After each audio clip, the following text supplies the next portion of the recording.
Assalamualaikum warahmatullahi wabarakatuh.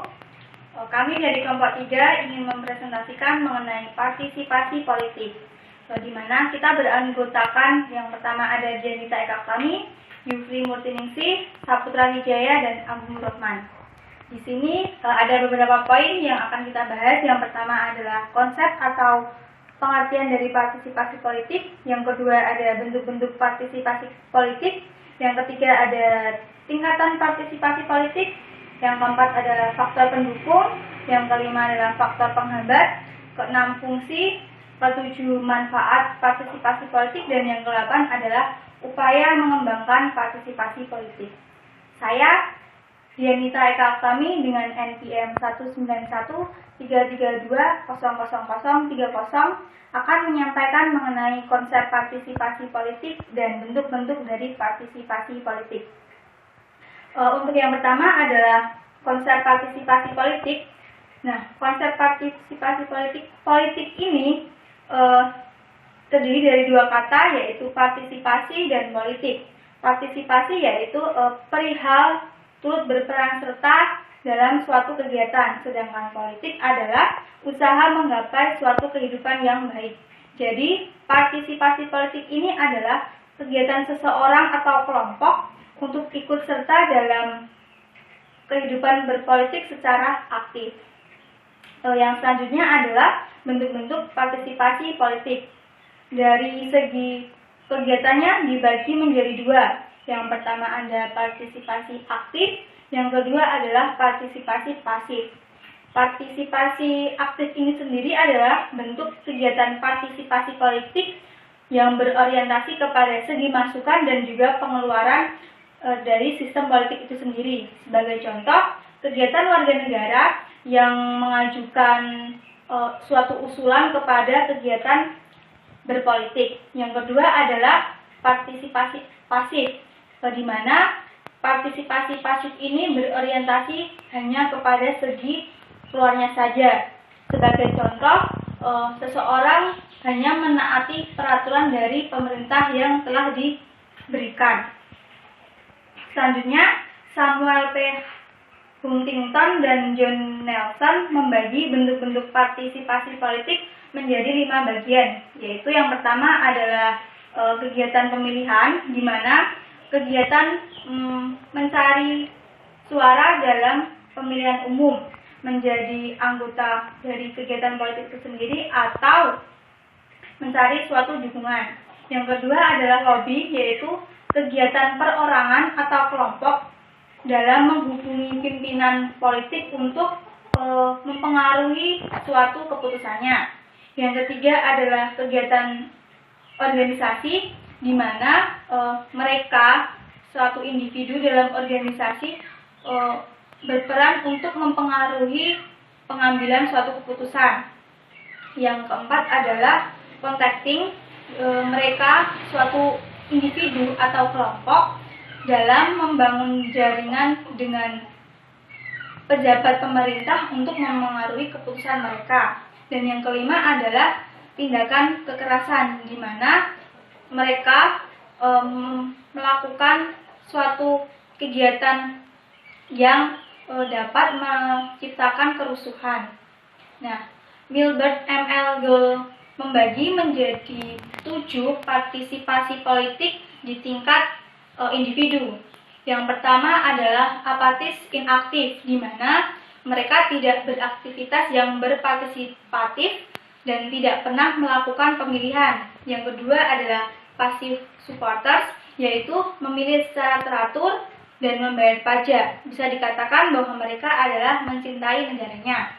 Yang ketiga adalah kontak spesialis, yaitu pejabat penghubung lokal, provinsi, dan nasional dalam menangani masalah-masalah tertentu. Yang keempat adalah komunikatos, yaitu mereka yang mengikuti informasi-informasi mengenai politik. Yang kelima adalah party and campaign box, yaitu mereka yang bekerja untuk politik dan mendukung partai politiknya. Yang keenam adalah community aktif, yaitu mereka yang bekerja dengan orang lain berkaitan dengan masalah-masalah lokal dan aktif dalam kegiatan bermasyarakat. Yang ketujuh adalah protes, yaitu berkenaan dengan mereka yang ikut demokrasi politik di jalanan dan melakukan suatu kerusuhan. Bentuk-bentuk partisipasi politik di Indonesia berdasarkan jumlah pelakunya dibagi menjadi dua. Yang pertama adalah partisipasi individual, yang kedua adalah partisipasi kolektif. Yang pertama, partisipasi individual ini adalah partisipasi yang dilakukan hanya oleh orang individu. Sebagai contoh, menulis surat yang berisi tentang tuntutan atau kritik kepada pemerintah tentang kebijakan yang telah mereka putuskan. Yang kedua adalah partisipasi kolektif, di mana partisipasi ini adalah yang dilakukan oleh seluruh warga negara secara serentak untuk memengaruhi keputusan penguasanya. Nah, TUT Wahyudi 2008 juga membagi bentuk partisipasi politik berdasarkan tipe masyarakatnya.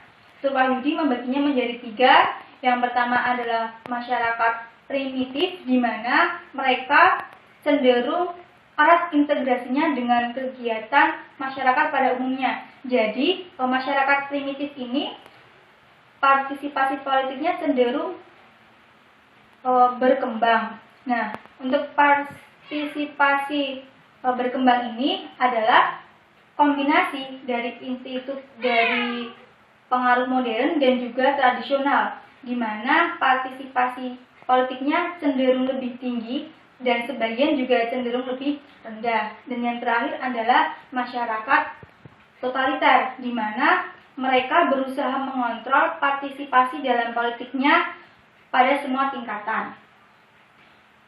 Untuk selanjutnya akan dipresentasikan oleh teman saya. Terima kasih.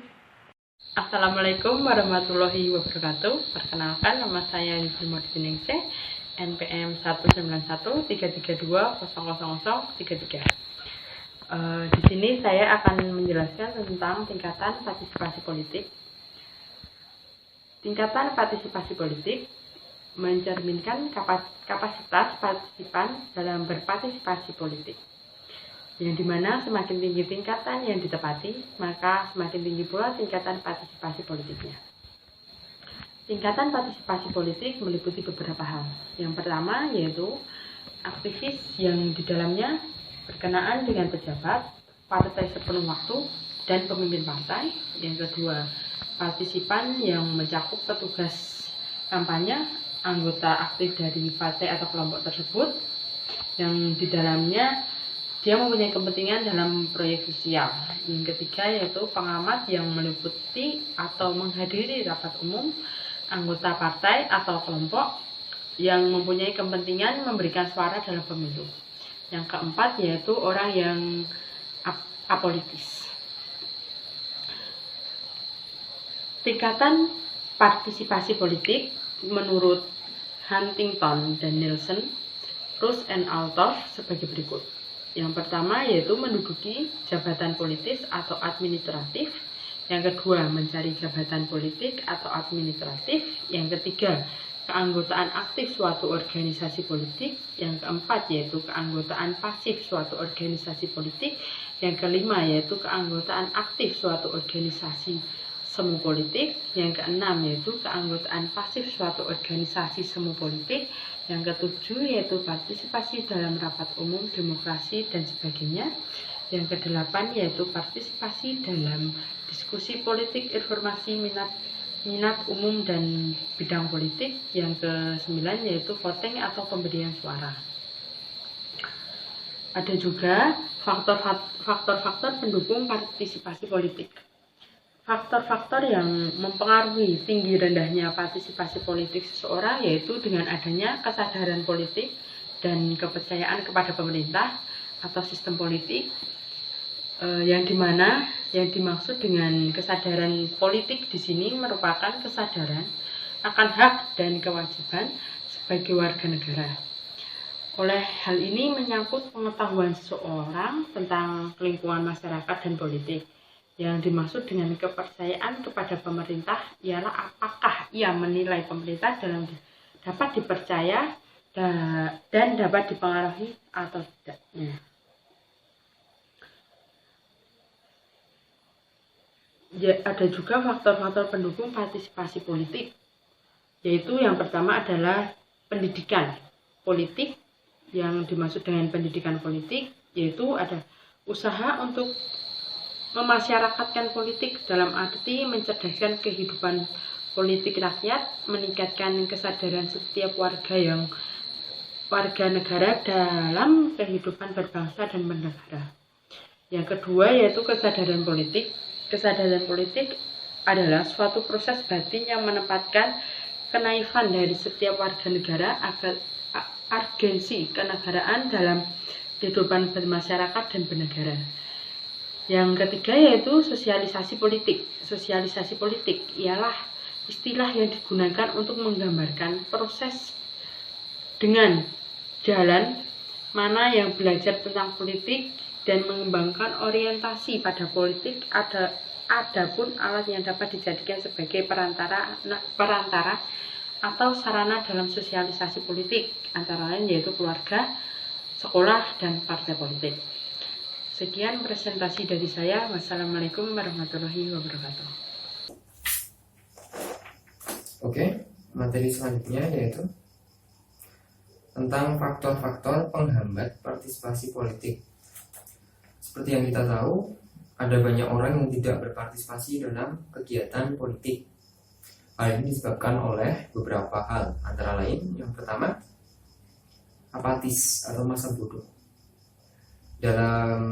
Di sini dapat diartikan sebagai tidak punya minat atau tidak punya perhatian terhadap orang lain, situasi, atau gejala-gejala politik. Yang kedua, sinisme. Di sini menurut Ager diartikan sebagai kecurigaan yang busuk dari manusia. Dalam hal ini dia melihat bahwa politik adalah urusan yang kotor, tidak dapat dipercaya, dan menganggap partisipasi politik dalam bentuk apapun itu sia-sia dan tidak ada hasilnya. Untuk yang ketiga, alienasi. Menurut Lane, sebagai perasaan keterasingan seseorang dari politik dan pemerintahan masyarakat dan kecenderungan berpikir mengenai pemerintahan dan politik bangsa yang dilakukan oleh orang lain untuk orang lain itu tidak adil. Yang keempat, anonim, yang oleh Lane diungkapkan sebagai suatu perasaan kehidupan nilai dan ketiadaan awal dengan kondisi seorang individu mengalami perasaan ketidakefektifan dan bahwa para penguasa bersikap tidak peduli yang mengakibatkan devaluasi dari tujuan-tujuan dan hilangnya urgensi untuk bertindak. Untuk materi selanjutnya yaitu fungsi partisipasi politik. Di sini menurut Robert Lane dalam Rus dan Althoff tahun 2005 dalam studinya tentang keterlibatan politik menemukan 4 fungsi partisipasi politik bagi individu-individu sebagai berikut ini. Yang pertama, sebagai sarana untuk mengejar kebutuhan ekonomis. Untuk yang kedua, sebagai sarana untuk memuaskan suatu kebutuhan bagi penyesuaian sosial. Yang ketiga, sebagai saran untuk mengejar nilai-nilai khusus. Yang keempat, sebagai sarana untuk memenuhi kebutuhan alam bawah sadar dan kebutuhan psikologis tertentu. Dari sisi lain, menurut Arvid Sanit dalam Sastrawatmojo tahun 1995, di sini dia memandang ada 3 fungsi partisipasi politik. Yang pertama, memberikan dukungan kepada penguasa dan pemerintahan yang dibentuknya, beserta sistem politik yang dibentuknya. Untuk yang kedua, sebagai usaha untuk menunjukkan kelemahan dan kekurangan pemerintah. Yang ketiga, sebagai tantangan terhadap penguasa dengan maksud menjatuhkannya. Di sini sehingga kemudian diharapkan terjadi perubahan struktural dalam pemerintahan dan dalam sistem politik, misalnya melalui pemogokan, hura-hura, atau bahkan mungkin kudeta. Untuk selanjutnya, partisipasi politik juga mempunyai fungsi bagi kepentingan pemerintahan. Untuk kepentingan pemerintahan, partisipasi politik mempunyai fungsi sebagai berikut ini. Yang pertama, untuk mendorong program-program pemerintah. Hal ini berarti bahwa peran serta masyarakat diwujudkan untuk mendukung program politik dan program pemerintah. Untuk yang kedua, sebagai institusi yang menyuarakan kepentingan masyarakat untuk masukan bagi pemerintah dalam mengarahkan dan meningkatkan pembangunan. Yang ketiga, sebagai sarana untuk memberi masukan juga. Akan tetapi di sini sarananya untuk pelaksanaan program-program pembangunan. Untuk selanjutnya, materinya akan dibacakan oleh Agung Nur Rahman. Assalamualaikum warahmatullahi wabarakatuh. Saya dari kelompok 3, Agung Nur Rahman, NPM 191332048. Di sini saya mau menyampaikan manfaat partisipasi politik.